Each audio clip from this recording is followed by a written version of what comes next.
an amazing thing that made me feel so comfortable with my supervisor over the summers. We were going through some things with just some medical things going on with my parent, and just every now and then she'd be like, "How are you doing? Do you need the day to do this?" Or, and it was just so small, but it was something that made such a big difference, and we had such an amazing semester.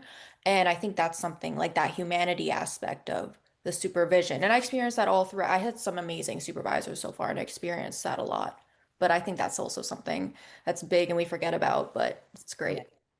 That's fantastic. We talk a lot about the importance of connection with our clients and our students, but it really is super important too with the supervisor and the supervisee relationship that you're able to connect as humans and see each other and recognize that you have a life outside of this clinic or this classroom. And Sam, you talk a lot about that on your social media too, encouraging SLPs to have a full life and it's okay to set boundaries.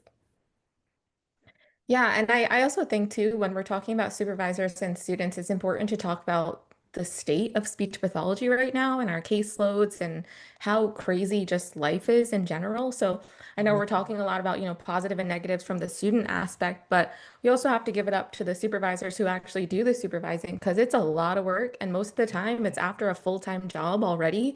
Right. And they also have lives that they have to go home to. So it's amazing to have this conversation, but that also has to be kept in the back of our mind because the fewer amount of people that become supervisors, the fewer students have supervisors, and then the fewer amount of students that they can accept into graduate schools. And then we fall down this line of where you have a very small amount of speech pathologists because we're stuck at the grad school level because there's not enough supervision, but also our SLPs are stuck with such large caseloads that sometimes it's a very hard in between.